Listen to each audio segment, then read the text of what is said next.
ચૂંટણી પંચ દ્વારા લોકસભા ચૂંટણી 2024ની જાહેરાત કરવામાં આવી છે। આ વખતે ચૂંટણી 7 તબક્કામાં થશે। 4 જૂને મત ગણતરી થશે। ચૂંટણી વિશે આવો જાણીએ આ અહેવાલમાં। ચૂંટણી પંચ દ્વારા લોકસભા ચૂંટણી 2024ની જાહેરાત કરવામાં આવી છે। મુખ્ય ચૂંટણી કમિશનર રાજીવ કુમારે કહ્યું કે આ વખતે ચૂંટણી 7 તબક્કામાં થશે। 4 જૂને મત ગણતરી થશે। મુખ્ય ચૂંટણી કમિશનર રાજીવ કુમારે પ્રેસ કોન્ફરન્સની શરૂઆતમાં કહ્યું, અમારી ટીમ હવે સંપૂર્ણ છે। અમે ભારતીય લોકશાહીના સૌથી મોટા ઉત્સવ માટે સંપૂર્ણ રીતે તૈયાર છીએ। ચૂંટણી કમિશનરે કહ્યું કે 17મી લોકસભાનો કાર્યકાળ 16 જૂન 2024ના રોજ સમાપ્ત થઈ રહ્યો છે, જ્યારે આંધ્રપ્રદેશ, ઓડિશા, અરુણાચલ પ્રદેશ અને સિક્કિમની વિધાનસભાઓનો કાર્યકાળ પણ જૂન 2024માં પૂરો થવા જઈ રહ્યો છે। 18મી લોકસભાની રચના માટે ચૂંટણી કાર્યક્રમની જાહેરાત સાથે જ દેશમાં તાત્કાલિક અસરથી આચારસંહિતા લાગુ થઈ ગઈ છે। આ સાથે સરકાર એવો કોઈ નીતિગત નિર્ણય લઈ શકશે નહીં જે મતદારોના નિર્ણયને પ્રભાવિત કરી શકે। કુમારે કહ્યું કે લોકસભા ચૂંટણી 2024માં કુલ 97 કરોડ નોંધાયેલા મતદારો છે, જેમાં 49.7 કરોડ પુરુષો, 47.1 કરોડ મહિલાઓ અને 48,000 ટ્રાન્સજેન્ડરનો સમાવેશ થાય છે।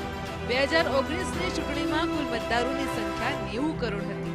કેન્દ્રીય ચૂંટણી પંચે ગુજરાત સહિત દેશમાં લોકસભાની ચૂંટણીની તારીખ જાહેર કરી છે, જે પ્રમાણે ત્રીજા તબક્કામાં ગુજરાતની 26 લોકસભા બેઠકો ઉપર એક જ દિવસે 7મી મે મતદાન થશે અને 4 જૂને મત ગણતરી થશે। આ સાથે જ ગુજરાતની પોરબંદર, માણાવદર, વિજાપુર, ખંભાત અને વાઘોડિયા વિધાનસભા બેઠકો ઉપર પેટા ચૂંટણી પણ યોજાશે। કોર્ટ મેટર ચાલતી હોવાના કારણે વિસાવદર બેઠક પર પેટા ચૂંટણી જાહેર નથી કરાઈ। આ બેઠક પર વર્ષ 2022ની ચૂંટણીમાં આપના ભૂપત ભાયાણી જીત્યા હતા। ભૂપત ભાયાણીના ફોર્મમાં ક્ષતિ હોવાની ફરિયાદ સાથે ગુજરાત હાઈકોર્ટમાં પિટિશન કરાઈ હતી, જે અંગે કેસ ચાલી રહ્યો છે। બ્યુરો રિપોર્ટ, મંતવ્ય ન્યૂઝ। મુખ્ય ચૂંટણી કમિશનર રાજીવ કુમારે કહ્યું છે કે ચૂંટણીનું પર્વ દેશનો ગર્વ છે। તેમણે માહિતી આપતા કહ્યું છે કે ચૂંટણીમાં 10.5 લાખ પોલિંગ સ્ટેશન રહેશે। દેશમાં કુલ મતદાતાઓ 96.8 કરોડ છે, જેમાં પુરુષ મતદાતા 49.7 કરોડ છે, જ્યારે 69.1 કરોડ મહિલાઓ છે, તેમજ ટ્રાન્સજેન્ડર મતદાતાઓ 48,000 છે। વધુમાં વિગતો આપતા તેમણે કહ્યું છે કે પ્રથમવાર મતદાન કરતા મતદાતાઓ 18 થી 19 વર્ષના 1.8 કરોડ છે, તો 85 વર્ષથી વધુ ઉંમરના 82 લાખ મતદાતાઓ છે।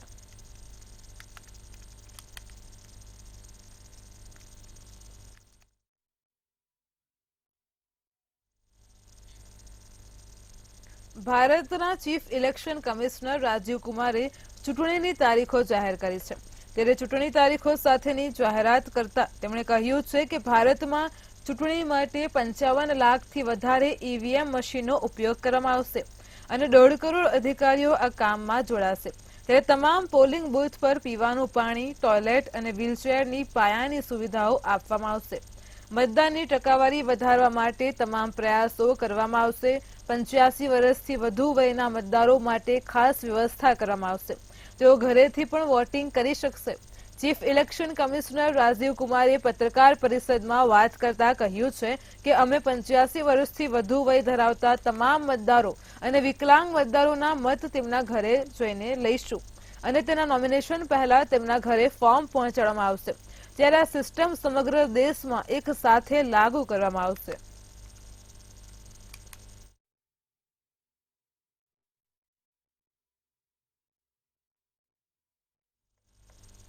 ચૂંટણી પંચે લોકસભા ચૂંટણી 2024ની તારીખ જાહેર કરી દીધી છે। આ વખતે 19મી એપ્રિલથી 1 જૂન વચ્ચે 7 તબક્કામાં ચૂંટણી યોજાશે અને 4 જૂને પરિણામ જાહેર થશે।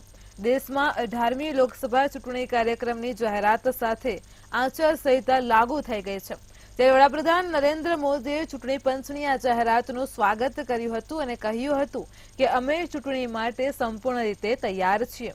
વડાપ્રધાન નરેન્દ્ર મોદીએ સોશિયલ મીડિયા પ્લેટફોર્મ એક્સ પર લખ્યું, લોકશાહીનો સૌથી મોટો તહેવાર આવી રહ્યો છે, તો ચૂંટણી પંચે 2024ની લોકસભા ચૂંટણીની તારીખ જાહેર કરી દીધી છે। અમે ચૂંટણી માટે સંપૂર્ણ રીતે તૈયાર છીએ। અમે તમામ ક્ષેત્રોમાં સુશાસન અને સર્વિસ ડિલિવરીના ટ્રેક રેકોર્ડના આધારે લોકો સુધી પહોંચી રહ્યા છીએ।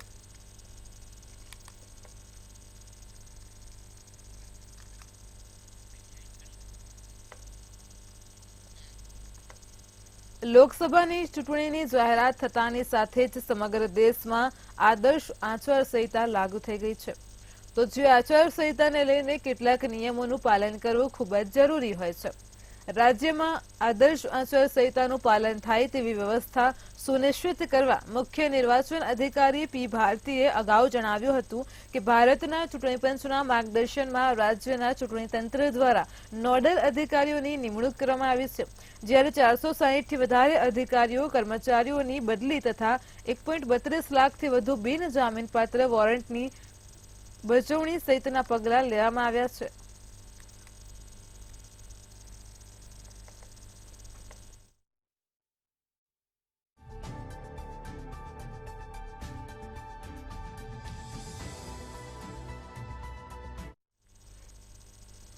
લોકસભા ચૂંટણી પહેલા વડાપ્રધાન નરેન્દ્ર મોદીએ દેશવાસીઓને પત્ર લખ્યો છે. પીએમએ આ પત્રમાં લખ્યું છે કે મારા 140 કરોડ પરિવારના સભ્યો સાથે વિશ્વાસ, સહયોગ અને સમર્થનનો આ મજબૂત સંબંધ મારા માટે કેટલો ખાસ છે તે શબ્દોમાં વ્યક્ત કરવું મુશ્કેલ છે. તેમણે કહ્યું કે છેલ્લા 10 વર્ષમાં અમારી સરકારની સૌથી મોટી ઉપલબ્ધિ, સૌથી મોટો મૂડી લાભ છે. આ પત્રમાં પીએમએ તેમની સરકારની તમામ ઉપલબ્ધિઓ ગણાવી છે. વડાપ્રધાને પત્રમાં લખ્યું છે કે તમારી અને અમારી ભાગીદારી હવે એક દાયકા પૂર્ણ કરવા જઈ રહી છે. તેમણે લખ્યું કે તમારા વિશ્વાસ અને સમર્થનને કારણે જ જીએસટીનો અમલ, કલમ 370 નાબૂદ, ટ્રિપલ તલાક પર નવો કાયદો, સંસદમાં મહિલાઓ માટે નારી શક્તિ બંધન કાયદો, નવા સંસદ ભવનનું નિર્માણ, આતંકવાદ અને નક્સલવાદ પર કઠોર હુમલા વગેરે અમે ઘણા ઐતિહાસિક અને મોટા નિર્ણયો લેવામાં સફળ થયા છીએ.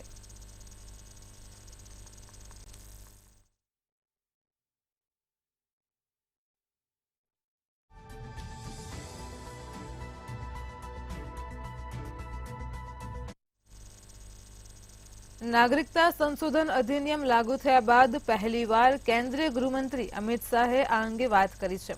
તેમણે પાકિસ્તાન અધિકૃત કાશ્મીર અંગે પણ મોટી ટિપ્પણીઓ કરી છે.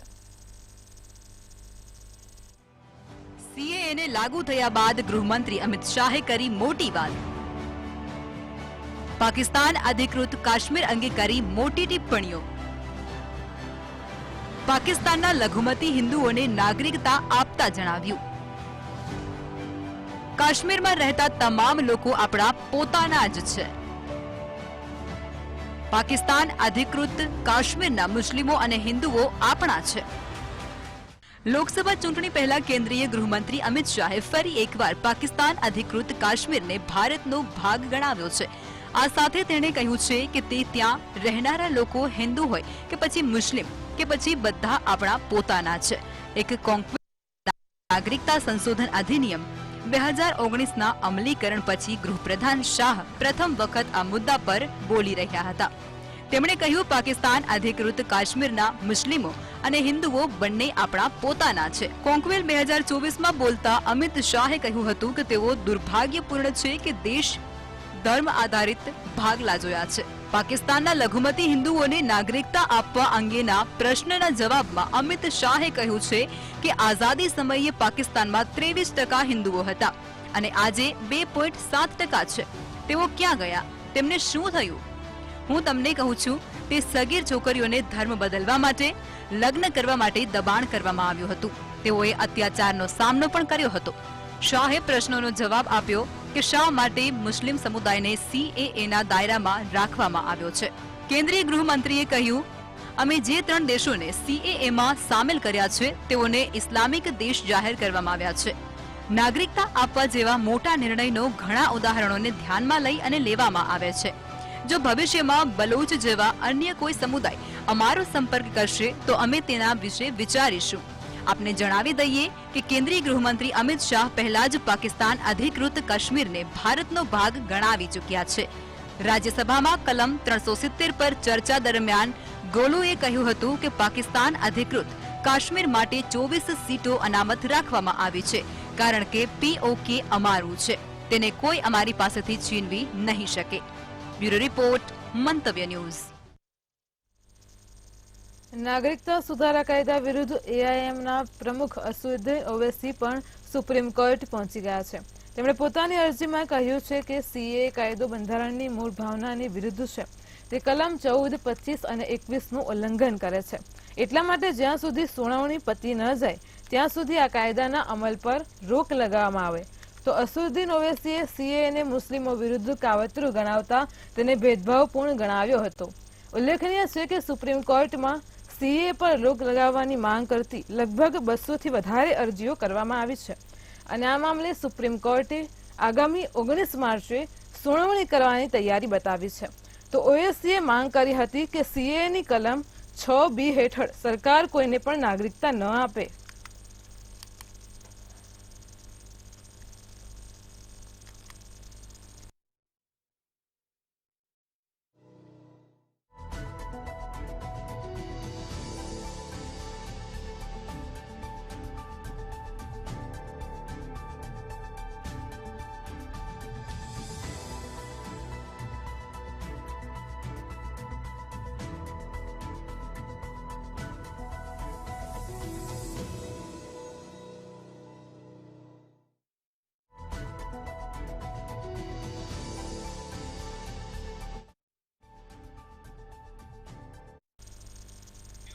રાહુલ ગાંધીએ ચૂંટણી બોન્ડને વિશ્વનું સૌથી મોટું ખંડણી રેકેટ ગણાવ્યું હતું. તો રાહુલે કહ્યું કે આ બધું ઈડી અને સીબીઆઈ દ્વારા કરવામાં આવ્યું છે.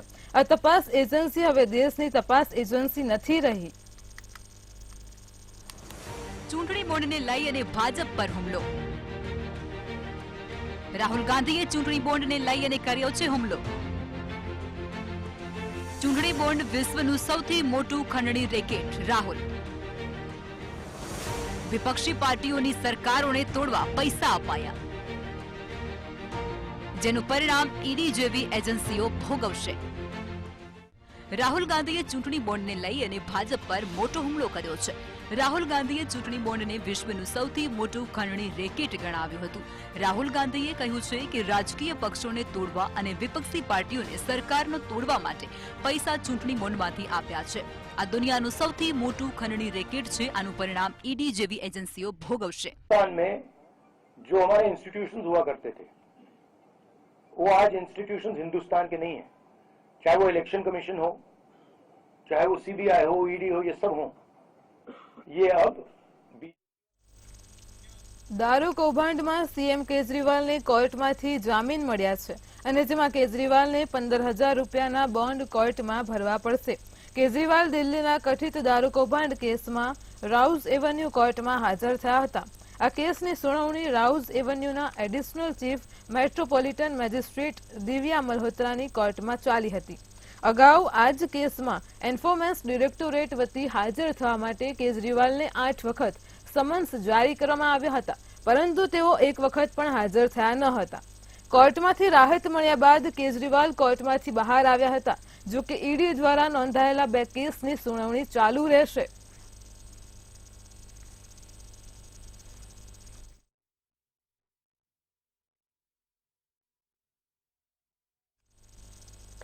દિલ્હી એનસીઆરમાં માર્ચના શરૂઆતના દિવસોમાં ઠંડીનો અહેસાસ થઈ રહ્યો છે, તો બીજી તરફ અત્યારે દિલ્હી એનસીઆરમાં ગરમીનો પ્રકોપ સહન કરવો પડી રહ્યો છે. સવારના સમયે અને રાતના સમયે ઠંડી હવાઓના કારણે રાહત તો મળી છે, પરંતુ દિવસ દરમિયાન ગરમીનો અહેસાસ લોકોને થવા લાગ્યો છે. આઈએમડીએ 16 માર્ચના રોજ ઉપ હિમાલયન, પશ્ચિમ બંગાળ અને સિક્કિમમાં છૂટાછવાયા હળવા વરસાદ અને હિમવર્ષાની આગાહી કરી છે. હવામાન વિભાગે 20 માર્ચ સુધી જમ્મુ કાશ્મીરમાં મુખ્યત્વે શુષ્ક હવામાનની આગાહી કરી છે. જો કે 22 થી 24 માર્ચ દરમિયાન જમ્મુ કાશ્મીરમાં ઘણી જગ્યાએ વરસાદ અને હિમવર્ષા થવાની સંભાવના છે. તો ઉત્તરાખંડમાં આઈએમડીએ રાજ્યના તમામ જિલ્લાઓમાં શુષ્ક હવામાનની આગાહી કરી છે. દેશની રાજધાનીમાં આજે આકાશ સ્વચ્છ રહેશે. દિલ્હીમાં આજે તાપમાન લઘુત્તમ 15 થી મહત્તમ 29 ડિગ્રી સેલ્સિયસની વચ્ચે રહેવાની સંભાવના છે.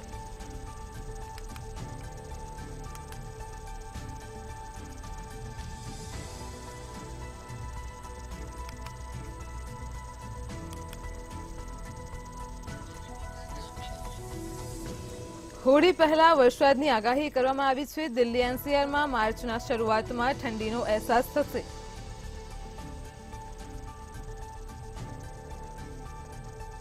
અત્યારે દિલ્હી એનસીઆરમાં ગરમીનો પ્રકોપ સહન કરવો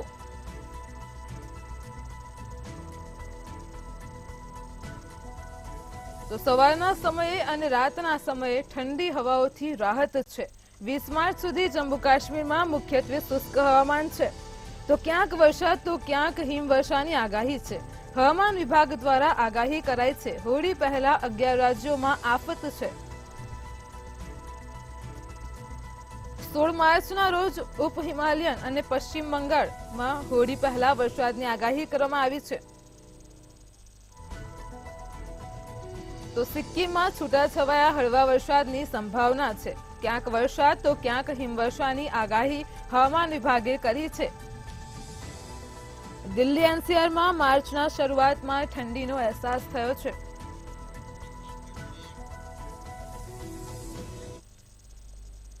યુરોપે જો શાંતિ જોઈતી હોય તો યુદ્ધ માટે તૈયાર રહેવું જોઈએ. ફ્રાન્સના રાષ્ટ્રપતિ ઇમેન્યુઅલ મેક્રોને આ નિવેદન આપતા સનસનાટી મચી ગઈ છે. મેક્રોને જણાવ્યું હતું કે યુક્રેનને સમર્થન આપવાના વિરોધમાં મત આપવું કે ગેરહાજર રહેવું એ શાંતિ નહીં પરંતુ હાર પસંદ કરવા જેવું છે. તો રશિયાના રાષ્ટ્રપતિ વ્લાદિમીર પુતિને ઉલ્લેખીને જણાવ્યું હતું કે યુક્રેનના આ એક એવા હરીફ છે જે 2 વર્ષ સુધી કીવના સૈનિકોને હરાવીને પણ અટકશે નહીં. જો યુરોપમાં યુદ્ધ ફેલાશે તો તેના માટે રશિયા જ જવાબદાર થશે. જો આ અંગે પહેલાથી જ યુરોપે તૈયારીઓ કરી નહીં હોય કે જવાબ નહીં આપ્યો હશે તો તે પરાજય જેવું હશે. ફ્રાન્સ કોઈ પણ સંજોગોમાં આવું થાય તે ઈચ્છતું નથી. યુક્રેને મજબૂત થવાનો સમય આવી ગયો છે. જો યુક્રેન કમજોર પડશે તો રશિયા યુક્રેન પર આક્રમણ કરતું રહેશે. ઉલ્લેખનીય છે કે ફ્રાન્સના રાષ્ટ્રપતિએ અગાઉ યુક્રેન મામલે હસ્તક્ષેપ કરવાની વાત કરી હતી.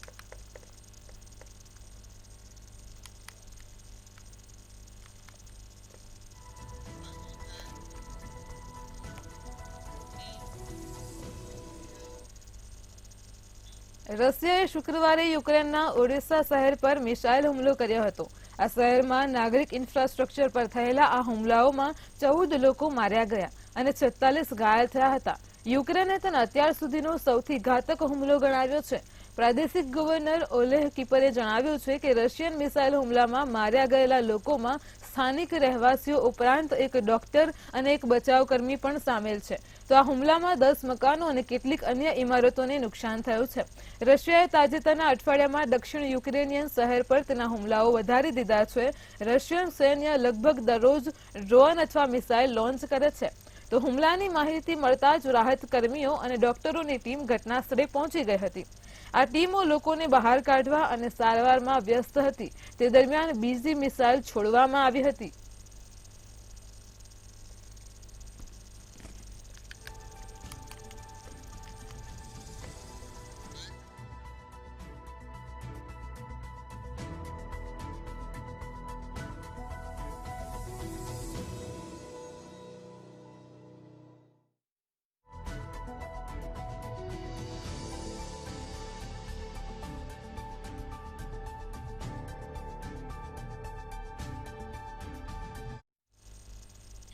ગૌતમ અદાણીની કંપનીના શેરને લઈને બ્રેકિંગ ન્યૂઝ આવી રહ્યા છે. તો વાત કરીએ તો ગૌતમ અદાણીની કંપનીનો શેર 90 રૂપિયા નીચે સરક્યો છે. શેર બજારમાં ખળભળાટથી રોકાણકારો ચિંતાતુર છે. સપ્તાહના છેલ્લા ટ્રેન્ડિંગ દિવસે શેર બજારમાં અરાજકતા જોવા મળી છે. શુક્રવારે સેન્સેક્સ અને નિફ્ટી 0.5% વધુ ઘટ્યા છે. તો અદાણી ગ્રુપની સિમેન્ટ કંપની સંઘીના શેરમાં નુકસાની જોવા મળી છે. ટ્રેન્ડિંગ દરમિયાન શેરમાં 8% વધુનો ઘટાડો થયો હતો.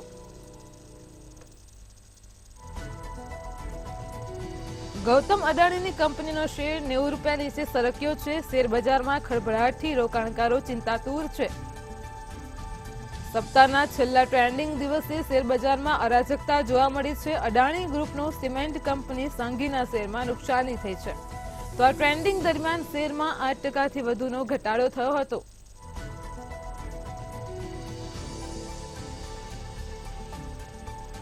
બ્રેકિંગ ન્યૂઝ સામે આવી રહ્યા છે. ગૌતમ અદાણીની કંપનીનો શેર 90 રૂપિયા નીચે સરક્યો છે. ટ્રેન્ડિંગ દરમિયાન શેરમાં 8% વધુનો ઘટાડો થયો હતો. અદાણી ગ્રુપની સિમેન્ટ કંપની સાંગીના શેરમાં નુકસાની થઈ છે.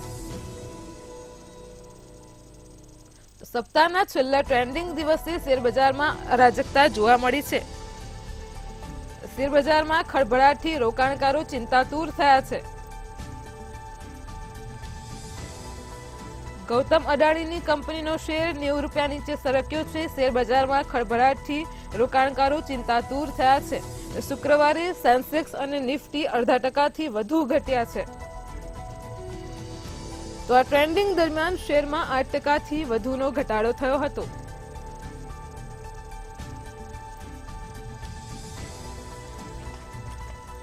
બ્રેકિંગ ન્યૂઝ સામે આવી રહ્યા છે. શેર બજારમાં ખળભળાટથી રોકાણકારો ચિંતાતુર થયા છે.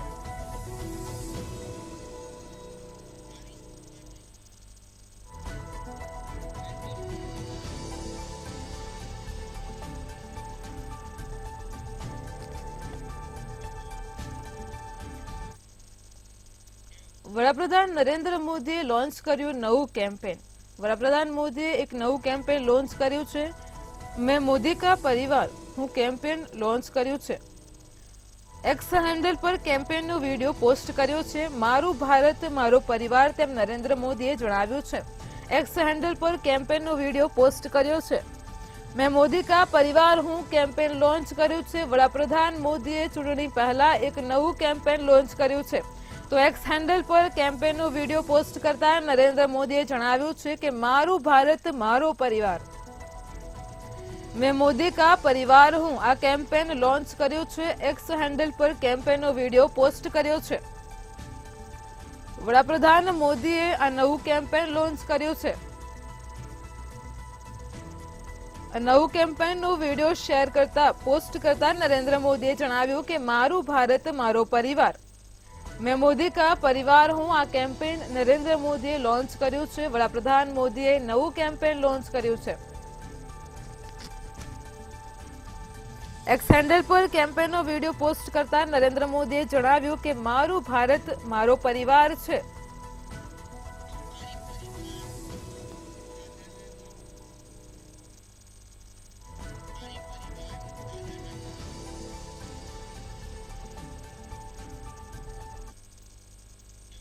અંબાણી પરિવાર દાદાના ધામમાં જોવા મળ્યો છે. બ્રેકિંગ ન્યૂઝ સામે આવી રહ્યા છે. અંબાણી પરિવાર દાદાના ધામમાં છે.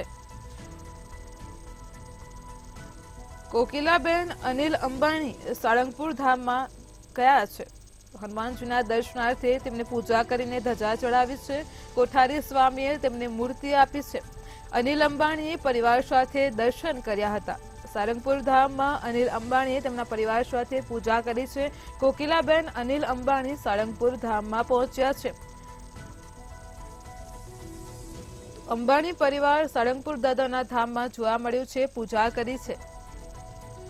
કોકિલાબેન અને અનિલ અંબાણી સાળંગપુર ધામમાં જોવા મળ્યા છે. તો પૂજા કરીને તેમને ત્યાં ધજા ચડાવી છે. કોઠારી સ્વામીએ પરિવારને મૂર્તિ આપી છે. અનિલ અંબાણીએ પરિવાર સાથે દર્શન કર્યા હતા.